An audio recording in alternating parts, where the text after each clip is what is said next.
Ini kiai tidak mesti benar, kenapa diikutin? Udah tahu kalau kiai tidak mesti benar. Cuma kalau kiai tidak mesti benar, nak kue mesti ra bener. Lagi-lagi gerakan cangkem elek kan gitu.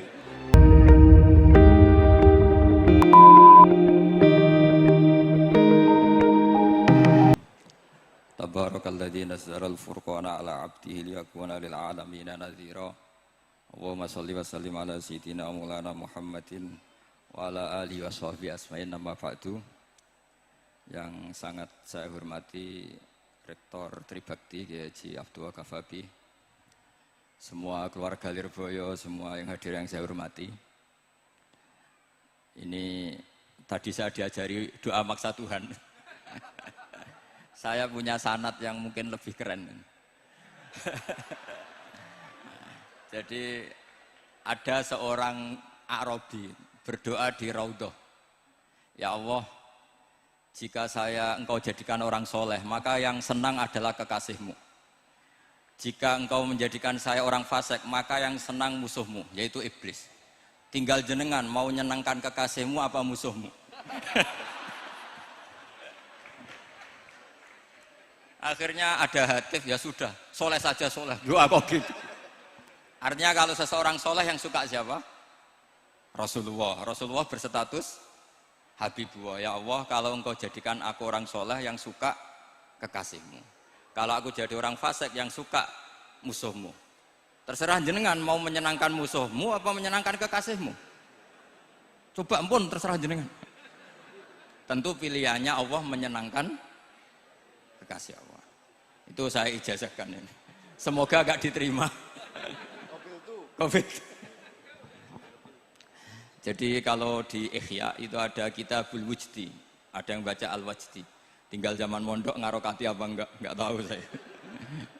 Resiko mondok Lirboyo memang gitu, kata Mbah Mun itu harus semuanya diharokati. Tapi kata Mbah Mun ini sarang, jangan harokati semua, jangan maknani semua. Kalau dalil di sini katanya kan apa itu al-ilmu sayyidun wal kitabatu qaiduhu. Jadi ilmu itu ibarat hewan liar, supaya enggak liar dicancang gitu. Tapi kata Mbah Mun, abuk cancang kabeh ya ketekaken mati gitu. Jadi ini, nah saya ini kan dikatakan Gus Kafabi tadi cucu murid. Ini saya senang sekali karena memang saya jarang mau diundang pengajian umum. Karena diundang itu artinya kan makmur, diperintah. Sehingga ini sekaligus maklumat, yang enggak merasa mbah guru jangan ngundang saya, itu kualat nanti. Karena saya berkali-kali bilang hormat kiai itu wajib, tapi ngatur kiai itu haram. Jadi aturan mainnya jelas, hormat kiai itu wajib, seneng kiai wajib, tapi kalau ngatur kiai haram. Ngatur itu ya fatwa itu, fatwa ya. Begini, saya ini baru neliti, mungkin ini tahadus bin nikmat. Saya berkali-kali rembukan sama, termasuk diantaranya sama Profesor Quraish Shihab. Itu mau menjadikan manhajul Quran itu mudah. Di antara kitab yang saya pelajari serius itu kitab Syajaratul Ma'arif. Nanti sebagian tak tinggal di sini biar diajarkan Gus Rizza. Itu rencananya PSG Pusat Studi Qurannya Pak Quraish itu menerbitkan itu. Sementara ini sekarang di UI Universitas Islam Indonesia saya juga ngajar kitab itu. Kitab itu begitu mudah, menjadikan Quran itu pegangan. Kalau di sini katanya mau dimilenialkan itu, milenial itu. Itu begini, misalnya begini. Ini saya beri contoh. Jadi peristiwa-peristiwa khusus yang ada di Quran itu ditabwib secara umum. Jadi ini saya nanti tidak guyon supaya Gus Rizza agak kelihatan kalah, karena kalau guyon-guyonan itu menang saya. Saya ini orang Pantura. Saya misoh saja ada dalilnya. Karena memang dalam tarikh-tarikh itu gitu. Ini Muhammad ponakan kamu, kata orang-orang kafir. Saffaha ahlamana wa sabba alihatana. Semoga gak ada yang menerjemah wa sabba alihatana. Kitab itu mudah sekali. Misalnya begini, saya beri sekian contoh, mungkin 3 sampai 4. Babu nafil ibad bikullil bilad. Bab kalau seseorang itu harus manfaat di mana saja dia berdomisili. Terus beliau secara mudah bilang qala ta'ala hakian an Isa bin Maryam wa ja'alani mubarakan ainama kuntu. Saya adalah orang yang hidup di mana-mana itu membawa apa? Berkah. Terus beliau memberi judul secara umum babu nafil ibad bikullil bilad. Sehingga saya di Rembang, di Lirboyo atau di mana saja, etikanya satu, harus bermanfaat. Setidaknya manfaat kalau ada orang ingin menang ya saya ngaku kalah lah. Kalau ada orang yang ingin saya diangkat jadi murid ya oke saya jadi murid beliau. Enggak masalah. Karena bagian dari kesalian itu tawaduk. Pasti yang tawaduk jadi wali karena man tawadu'a rafa'ahu Allah. Yang kumo luhur jadi guru pasti tidak jadi wali.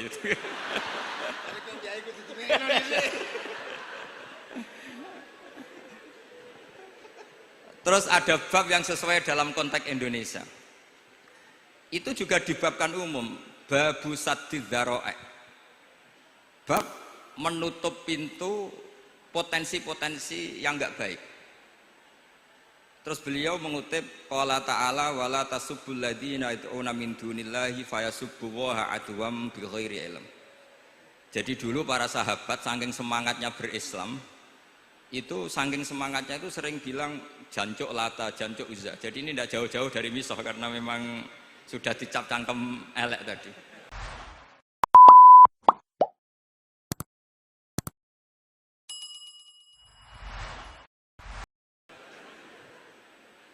Terus mereka tanya, lalu kalau Tuhan saya jancuk, bahayanya jancuk juga Tuhan kamu. Akhirnya Allah bilang gini, Muhammad, umatmu kandhane aja misoi brolo, kurbane aku. Makanya terusannya ayat fayasubbuha adwam bi khairi. Dan itu oleh Syekh Izzuddin bin Abdissalam yang dikenal sebagai Sultanul Auliya itu dibabkan mudah sekali. Babu saddid dzara'i. Jadi kalau kamu ingin Allah tidak dipisoi, Islam tidak disakiti, kamu jangan menyakiti agama lain. Itu bagian dari mencintai Islam. Jangan kira kita hormat sama agama lain karena ikrar tidak, itu bagian dari mencintai Islam. Terus mengutip sekian hadis, la yasubbur rajulu abahu. Sebagian riwayat la yal'anur rajulu abahu. Ada yang baca layal ani terserah lah. Kalau nahia layal an sapa rajulu terserah itu. Apa khobar bimanal amri apa bacanya layal an itu bisa dipasul masail nanti itu. Jangan sampai seseorang tuh misoi bapaknya. Kata para sahabat wa kaifa yasubbur rajul abahu. Bagaimana mungkin seseorang misoi bapaknya sendiri? Terus kata Rasulullah, yasubbu abar rajuli fayasubbu abah. Wa yasubbu ummar rajuli fayasubbu ummah. Dia misoi bapaknya orang lain kemudian dibalas bapaknya dipisah. Ini penting saya utarakan. Jadi mudah sekali. Terus dibabkan di bab umum itu babu saddid dzara'i. Sehingga peristiwa yang khususiyah ini menjadi bisa ditarik kesimpulan secara umum dan Quran maupun hadis mengawal kita ila yaumil kiamah. Karena kita tidak kehilangan stok untuk memaknai Quran dan hadis dengan cara yang diajarkan Syekh Izzuddin bin Abdissalam yang kita kenal beliau termasuk Sultanul Ulama. Contoh ketiga ini yang paling penting dan itu saya sering utarakan. Beliau bikin judul la yutrakul haqqu li ajlil batil. Kebenaran tidak boleh ditinggalkan hanya karena banyak kebatilan. Uniknya apa? Beliau pakai dalil, saya yakin seorang dokter Riza pun nggak terlintas kalau itu ada. Meskipun bikin rumus istihad tadi yang nggak ada kembarannya tadi. Karena ulama yang waras ya nggak ingin ngembari rumus seperti itu. Memang nggak perlu dikembarin, apalagi dosen-dosen tribakti itu nggak suka. Ini padune ra kuat gaji kan gitu. Itu kan dalih ya, dalih supaya ngirit ya. Wes mulang gak arep-arep gaji barokah gitu. Itu mesti kong kali kong sama bendara gitu. Karo yayasan itu. Itu ada judul la yutrakul haqqu li ajlil batil. Itu uniknya beliau hanya dalil inna sofa wal marwata min sya'airillah faman hajjal baita wa atamara fala junaha alaihi ayyat tawafa bihima. Sofa dan marwah itu hakikatnya adalah min sya'airillah, termasuk syiar-syiarnya Allah. Maka siapa yang haji maupun umroh enggak apa-apa. Allah dalam bahasakan itu enggak apa-apa, fala junah enggak apa-apa, terus saja tawaf di situ. memang dalam bahasa Quran tidak bahasa sa'i tapi pakai bahasa tawaf, ayat tawaf tadi. Kata Sayyiduddin bin Abdi Salam, di sofa ini ada Isaf, nama berhala, di Marwah ada Nailah, juga nama berhala. Yang orang-orang jahiliyah dulu ini menyembah dua berhala ini. Karena ada berhala mereka merasa risih kalau ibadah ritual tauhid di situ. Tapi kata Allah, teruskan saja kamu tawaf di situ atau sa'i di situ. Artinya apa? Kebenaran tetap diperintahkan meskipun ada kebatilan. Jadi gampang sekali. Terus beliau bikin judul la yutrakul haqqu li ajlil batil. Barang hak itu tidak boleh ditinggalkan karena barang batil. Saya di mana-mana kalau boleh dikatakan fatwa. Kalau ada orang mati karena narkoba atau karena mendem atau karena koplo atau karena oplosan, itu kita sebagai kiai datang saja. Tapi tidak harus kiai yang top-top kayak Gus Rizal, salah satu kiai datang. Karena sekali kita tidak datang, mereka akan menciptakan tradisi baru dalam penguburan. Kiai ratekong, soleh-soleh ratekong, dipendem ala mereka. Didekno ambek diminumi arak. Sehingga kita datang ini karena apa? Sebetulnya demi melaksanakan syariat Islam, memperlakukan janazatul muslim. Kita kelola secara Islam. Meskipun mangkel, kita mangkel, wong mati kok oplosan. Mati-mati pas sujud kan keren. Atau mati karena gaji terlambat kan keren. Ini mati kok. Atau mati karena miskin telat apa? Gaji kan keren, tirakat lah, qanaah. Nah. Betul, ini mas-mas kalau yang mencintai bapak tidak kesampaian, syahid cinta itu juga syahid. Asal tidak pernah lihat, tidak pernah SMS. Ngempet tok, itu kalau mati itu syahid. Tapi syaratnya nggak ngelihat, nggak nge-SMS, nggak WA. Pokoknya seperti itu. Nah, ini penting saya utarakan. Saya pernah diundang salah satu acara akad nikah. Itu yang undang itu nanggap ketoprak. Gus nanti ada ketoprak di rumah saya, tapi jangan nggak usah lihat itu. Tapi jam 9 ngakatkan anak saya. Ya saya datang. Pas itu memang nggak ada udzur saya datang. Itu sudah ada biduannya banyak di situ. Kenapa saya datang? Pikiran saya tadi. Kalau kiai tidak menyaksikan akad nikah, nanti mereka bisa bikin cara akad dengan cara mereka sendiri. Sehingga takbir-takbir yang di fikih, misalnya walimatul ursi itu kalau ada ikhtilatur rijal wan nisa haram hadir, itu nggak pernah dilakukan oleh guru-guru kita. Setahu saya Mbah Mun, bapak saya, guru-guru kita, meskipun ada ikhtilatur rijal wan nisa, mereka kalau ada walimatul ursi asal tidak ada udzur itu datang. Karena la yutrakul haqqu li ajlil batil. Padahal jelas di Bajuri, di Anatut Thalibin, jika hunaka muharramun harumal khudur. Entah kalau Gus Rizal baca khurrimal khudur atau harumal khudur, tidak tahu, saya ini kan bisa debat ini. Karena saya santri sarang, jadi kalau baca dua kali, harumal khudur atau khurrimal khudur. Tapi kalau yang santri sini mau tidak mau ya anut harokatnya guru tadi. Resikonya nurut itu harus ikut. Haruma apa khurrima. Kalau saya karena enggak dimaknani, jadi ya bingung. Maksudnya bingung milih. Saking banyaknya ilmu. Bukan bingung karena goblok, bukan.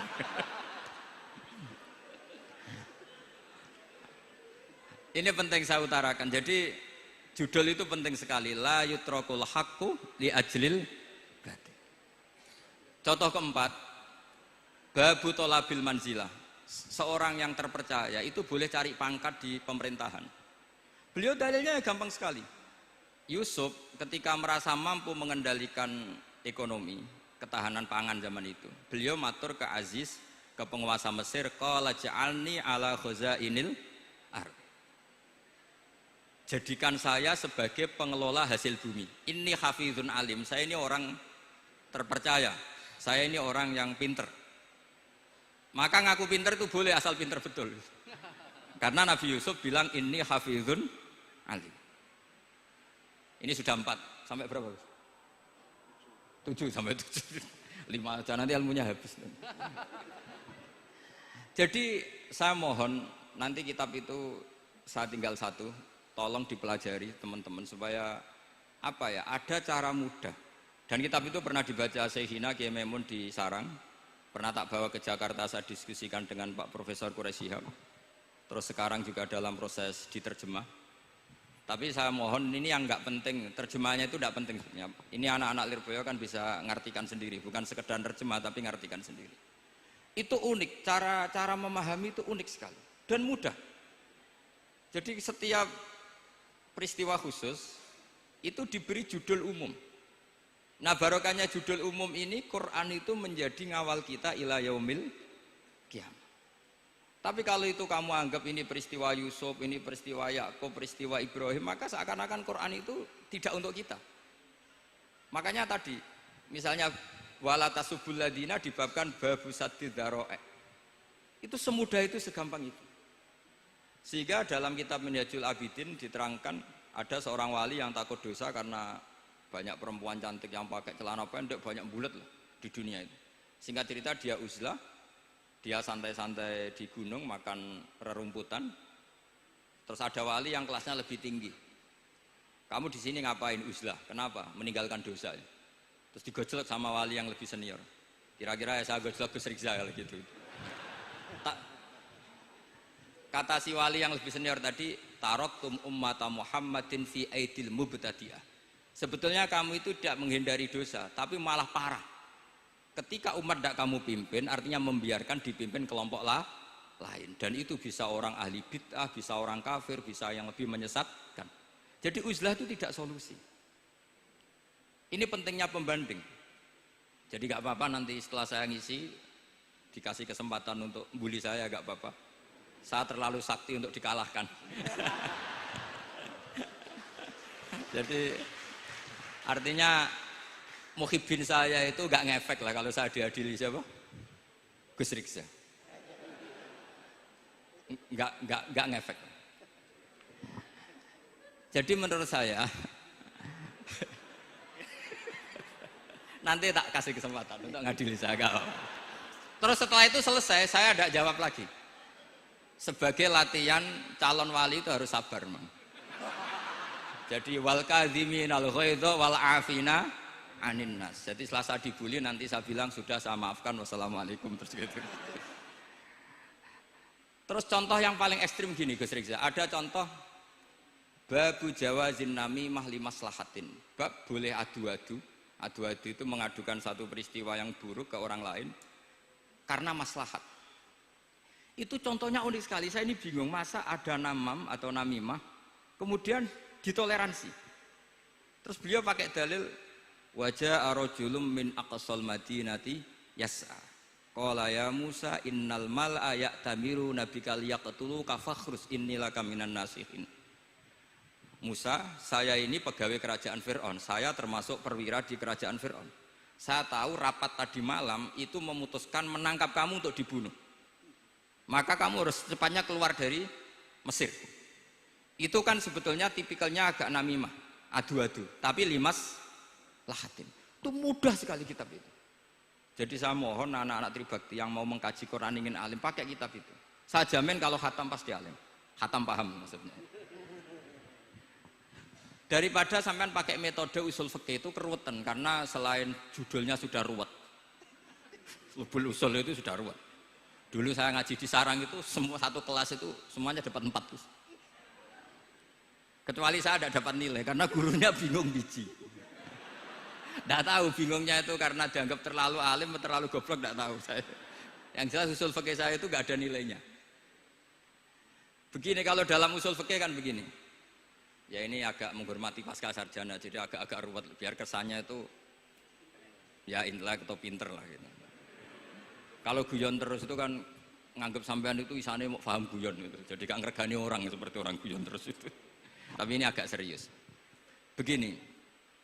Misalnya saya sebagai kiai ngundang Zaid, kamu ke sini. Saya jelas sebut Zaid ke sini, ada tamu. Sebetulnya saya ingin Zaid apa ingin cah dalam siapa saja asal bisa melayani tamu. Zaidun itu zikrul ba'di wa iradatil kul apa zikru zaidin fi ainihi. Itu kan jadi perdebatan di ilmu usul fikih. Ketika Zaid gak ada, terus di situ ada pelayan yang bernama Bakar Umar gak datang, pasti kayaknya marah.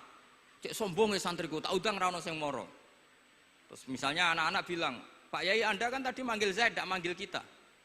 Cek gobloke maksudku ono sing nyuguhi teh. Ora kudu Zaid, Bakar Umar ya kena. Bocah kok goblok kan mesti gitu. Artinya gini, menyebut aktor dalam Quran atau hadis itu yuradu syakhsun bi'ainihi, apa itu bagian dari zikrul ba'di wa iradatil. Sehingga semua peristiwa di Quran, entah itu nyebut Fir'aun, berarti mewakili orang togo, orang yang lanjut. Menyebut Musa mewakili orang baik. Apa bagaimana? Itu jadi perdebatan. Lah itu di kitab usul fikih itu penjelasannya ruwet sekali. Sehingga mungkin misalnya begini dalam satu kaidah usul fikih. Hormati tamu yang datang ke saya, siapa saja. Setelah itu saya ralat, hormati Zaid jika datang bertamu ke saya. Dalam usul fikih itu potensi Zaid ini menjadi mukhassis, berarti siapa saja menjadi batal karena ditaksis kata Zaid. Ada potensinya begini, siapa saja tetap berlaku, dan kiai menyebut Zaid adalah zikru ba'di afrodi dzalikal kulli, menyebut individu dari kuliah yang masuk. Jadi tetap hormati tamu siapa saja. Yang termasuk siapa saja adalah Zaid. Apa siapa saja tidak menjadi hukum karena terganti hanya khusus Zaid. Itu jadi perdebatan di perdebatan usul fikih. Jadi terlalu ruwet. Tapi kalau di kitab tadi yang Syajaratul Ma'arif karangannya Izzuddin bin Abdissalam, itu gampang sekali. Saya baca itu min awali hatta akhir itu tidak ada yang iskal, gampang sekali, mudah sekali. Karena tadi mungkin dikarang ahlinya dan dibaca oleh ahlinya, jadi gampang sekali ini. Jadi semudah itu, istidlal itu gampang sekali. Ya saya ulang lagi tadi, karena ditulis orang ahli dan dibaca oleh orang ahli. Tapi saya pastikan kitab itu tuh mudah sekali. Kenapa saya menyarankan begitu? Karena begini, sekarang tuh banyak orang menafsirkan Quran karena hanya melihat terjemah atau dengar-dengar dari orang lain. Sementara kita yang gudangnya, kita ya semua lah, santri, sarang, lirboyo semua, itu tidak mau memulai. Andai kan kita mau memulai, maka kita akan tahu apakah zikrus syek itu menjadi takyin, harus itu, atau zikrus syek itu zikrul ba'di wa iradatil kul. Saya beri contoh masalah hukum fikih, karena ini bidang saya dulu ketika muda sering makili Anwar Musyawarah di Lirboyo. Dulu yang makili Lirboyo Gus Isom, Gus Rizza belum musuh saya dulu, belum musuh saya dulu. Jadi kalau musuh saya itu terlambat, saya sudah sufi, sudah agak ahli fikih, sudah pensiun, bukan karena sudah bodoh, tapi sudah ben diurusi sing nom-nom gitu. Sudah makom saya sudah ndak itu sudah. Ndak tahu entah makom saya dari mana, ndak tahu saya. Misalnya begini, saya beri contoh. Di antara yang nggak boleh dalam pernikahan adalah wa antajma'u bainal ukhtain. Menikahi mbaknya plus adiknya, fi nikahin wahid, tahta rajulin wahid. Jadi nggak boleh mempoligami mbak bersama adiknya. Kalau kita percaya zahirun nas, maka yang haram hanyalah wayoh atau berpoligami mbak dan adik. Dan itu bahaya kalau Anda memahami seperti itu. Zaman Rasulullah Sugeng ngendikan ditambahi satu tok sama Nabi. Wala benal mar'ati wa ammatiha wala benal mar'ati wa kholatiha. Itu kalau orang Jawa kan satu, karena bulik dan bude. Orang Jawa itu sama, dari bapak ya bulik, dari ibu juga bulik. Tapi kalau orang Arab bilang min jihatil ab disebut ammah, min jihatil dikatakan kholah. Nabi zaman Sugeng itu hanya nambah itu tok. Juga agak boleh menikahi ponaan plus buliknya atau menikahi buliknya plus ponaannya. Kemudian oleh ulama fikih ditambahi satu kaidah. Dua perempuan yang kalau saja laufurido itu kalau saja diandekan yang satu lelaki tidak boleh nikah, maka orang ini tidak boleh dijamu dikumpulkan tahta rajulin wahid. Berarti memasukkan siapa saja? Mbah dan cucunya, perempuan dan buliknya, perempuan dan saudaranya. Nah, artinya gini, andekan yang disebut Quran itu menjadi itu saja hukumnya, maka yang haram poligami hanya mengumpulkan mbak dan adiknya, karena Quran hanya bilang wa antajma'u bainal ukhtain. Tapi tentu itu kebodohan. Mesti gak tahu ngaji usul fikih. Kitab yang pantangannya orang banyak, ya pantangannya gurunya bareng. Jadi itu bukan pantangan muridnya saja, ya pantangan gurunya bareng. Akhirnya apa? Itu kita analisis bahwa ini mimba bidzikril ba'di wa iradatil kul. Mungkin ada ulama yang era Imam Syafi'i meredaksikan wa antajma'u bainal ukhtain ibaratun anil jam'i bainal mahromen. Apapun itu, tetap ukhtain di sini itu satu percontohan mengumpulkan dua perempuan yang ada hubungan mahram, entah karena saudara kandung atau bulik bude atau mbah sama cucu. Lalu pertanyaannya, kenapa Quran tidak menyebutkan mbah dan cucu? Kebayang nggak misalnya Gus Rikza nikah orang perempuan cantik umur 25 plus mbahnya umur 70 tahun? Nggak mau membayangkan. Katanya tidak mau membayangkan. Artinya gini, orang waras itu tidak akan melakukan seperti itu, maka nggak perlu dilarang. Tapi nak rabi bae sesuai gedon, jebule ayu adi itu banyak. Terus dongano bae mati itu banyak itu. Sehingga yang potensi bahaya itu wa antas mau penal ukhten. Karena yang potensi nakal itu ya itu tadi. Roh nak bae luwe ayu rabi adike, semoga kalau sedang keluarga orang lain ceraikanlah. Tungone maksa. Tungone maksa itu mau.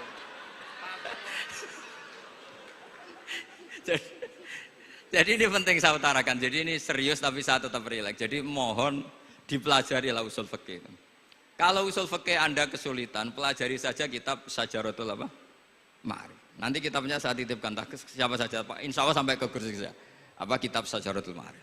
Itu menurut saya kitab terbaik dalam mempermudah memahami Quran. Ya modelnya begitu, misalnya tadi babu nafil ibad bikulil bilad, bab seorang hamba sebaiknya di mana saja bermanfaat. Terus cerita tentang Nabi Isa, wa ja'alani mubarakan aina ma kuntu. Saya masih ingat baca kitab supaya Pondok Lirboyo bangga bahwa cucu muridnya alim alama. Jadi ini bagian dari itu. Wong putu muridnya we alim, bangunnya murid Lirboyo ora alim, wong putune we alim kan gitu. Jadi kalau sampean ndak alim dosa gede. Saya kata Gus Kafabi kan putu murid, wong putune we alim mosok muridnya gak alim. Awas nak keman gak alim, sini-sini wong. Jadi harus mengkaca putune we alim, apalagi Anak pas. apalagi anak pas.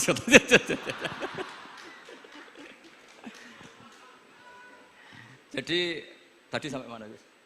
Lupa ya. Sampai adik ayu. Adik ayu. Mbake sing ayu. Ditungakno tadi. Ya ditungane bentang mati adike oleh mbake. Tapi adiknya mati Gus. Saya teruskan lagi ya. Jadi kalau saya masih ingat baca kitab karangannya Imam Syafi'i dalam tema yang mirip ini.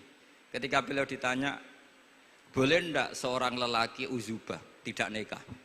Waqat qala Rasulullah sallallahu alaihi wasallam an nikah sunnati faman rohiba an sunnati faleza minni. Itu kata Imam Syafi'i. Ya kalau dia tidak nikah karena benci sunnah Rasulullah itu buruk. Tapi kalau karena takdir dia tidak suka nikah atau gak payu rabi ya gak apa-apa kan. Terus Imam Syafi'i ditanya, apa dalilnya? Jawabnya Imam Syafi'i itu rileks sekali. Inna wa ta'ala dzakara abdan sholihan wa wasofa bi annahu hasur. Terus beliau baca ayat wa sayyidaw wa hasura wa nabiyyam minas sholihin.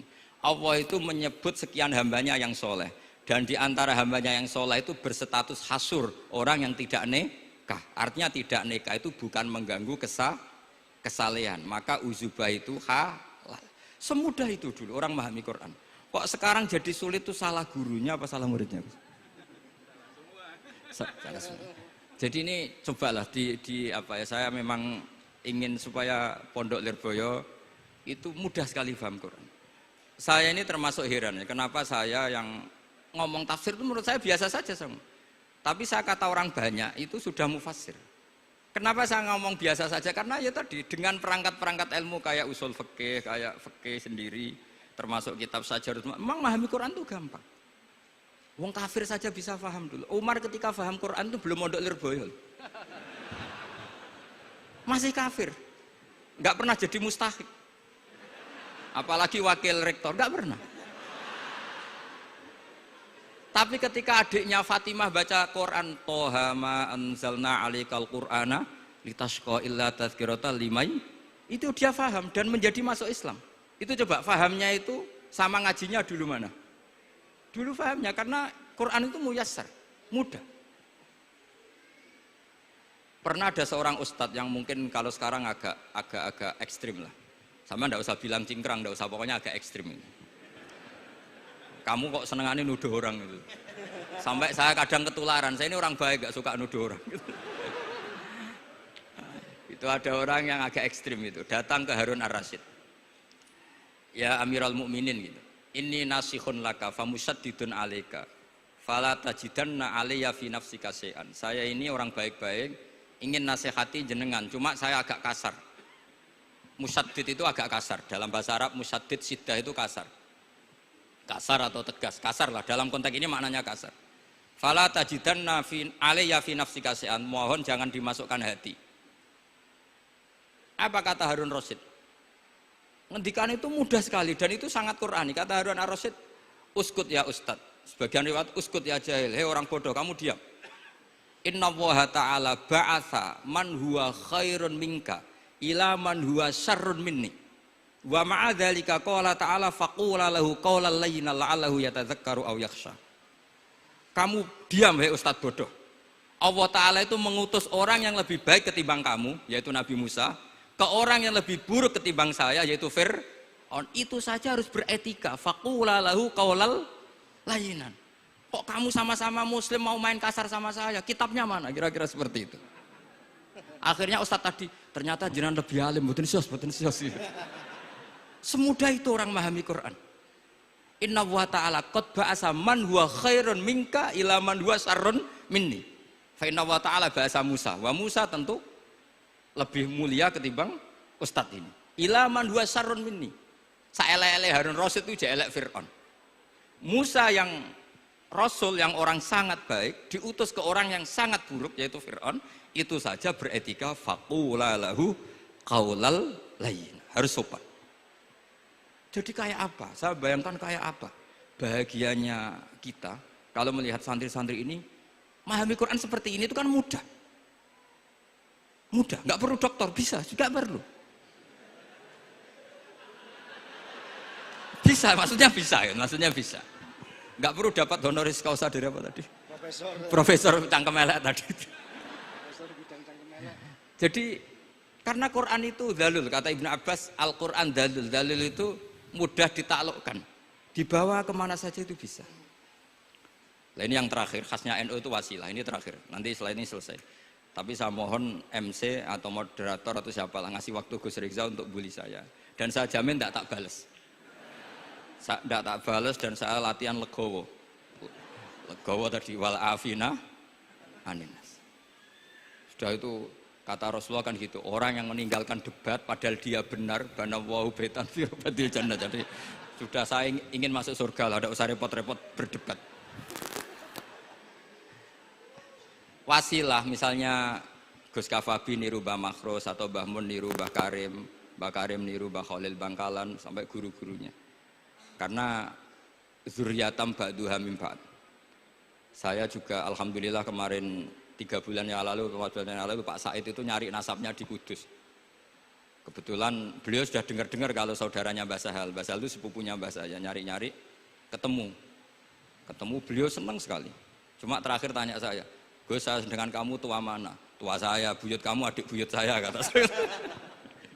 Nyai Fadilah itu saudaranya buyut saya, Mbah Maksum buyut saya. Yang di Pondok Damaran, saya sampai sekarang masih ngajar di Pondok Damaran, belakangnya Masjid Menoro itu. Mbah Mun pernah cerita gini, orang itu banyak yang anti wasilah. Wasilah itu ya niru guru, gurunya guru. Langsung niru Kanjeng Nabi.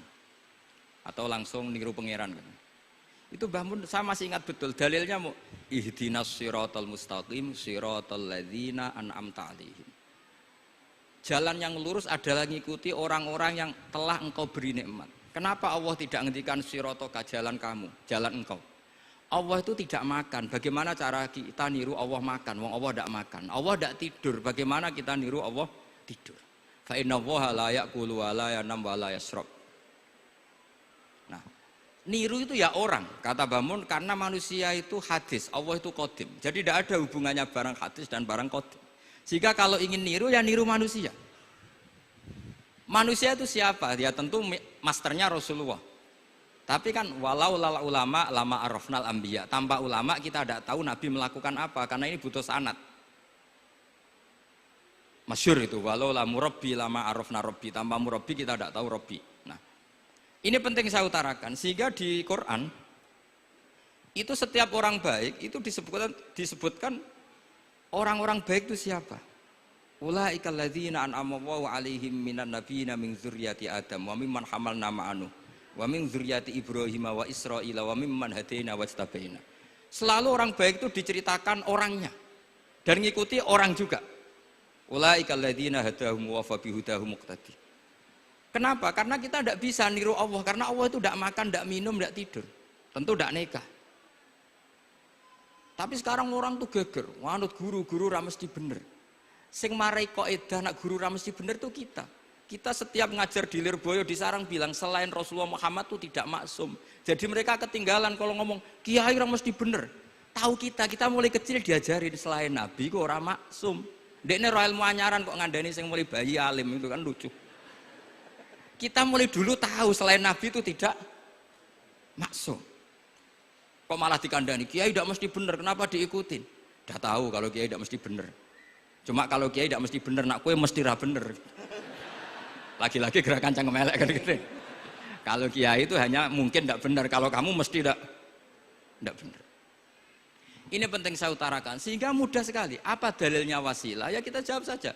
Ihdinas siratal mustaqim, siratal ladzina an'amta alaihim. Semudah itu Quran dipahami ahlinya. Tapi sekarang kok memahami Quran jadi sulit, saya menjadi tidak tahu. Ya seperti tadi Izzuddin bin Abi Salam itu banyak dalil la yutrakul haqqu li ajlil batil. Itu contohnya itu hanya innas sofa wal marwata min sya'airillah. Ketika sofa dan marwah belum steril dari berhala-berhala itu, ketika Ka'bah belum steril dari berhala-berhala itu, Nabi tetap tawaf di Ka'bah, tetap sa'i di sofa dan marwah. Kemudian itu disimpulkan la yutrakul haqqu li ajlil batil. Segampang itu agama. Tapi kenapa menjadi sulit? Jadi saya mohon sekali karena kitab itu sedang dikaji di PSG Pusat Studi Quran, juga dikaji di pondok saya. Dulu Syekhina Maimun pernah baca juga. Sekarang di UII yang ngajar saya. Jadi saya ingin, dan itu diajarkan ditulis lah oleh ulama sing ma'ruf, bahkan gelarnya Sultanul Ulama.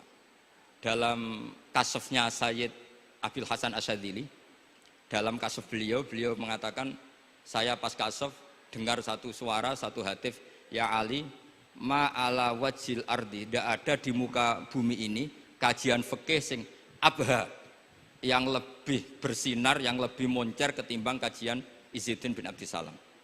Dan tidak ada kajian ilmu hadis mengalahkan kajian Abdul Azim Al-Mundhiri yang ngarang At-Targhib itu. Era Sayyid Abil Hasan Asyadzili. Dan tidak ada kajian ilmu hakikat sing abha min majlisika. Dan alhamdulillah kita punya kitab itu, Qawaidul Ahkam, Syajaratul Ma'arif, Izzuddin bin Abdi Salam.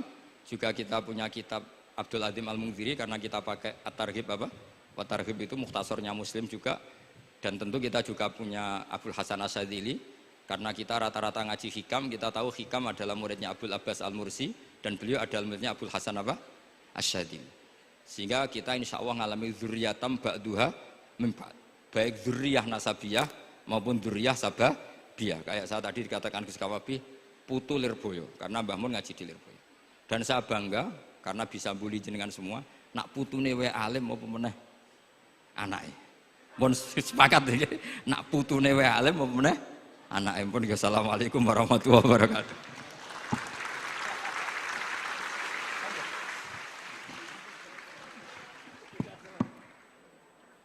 Kepada beliau diucapkan terima kasih.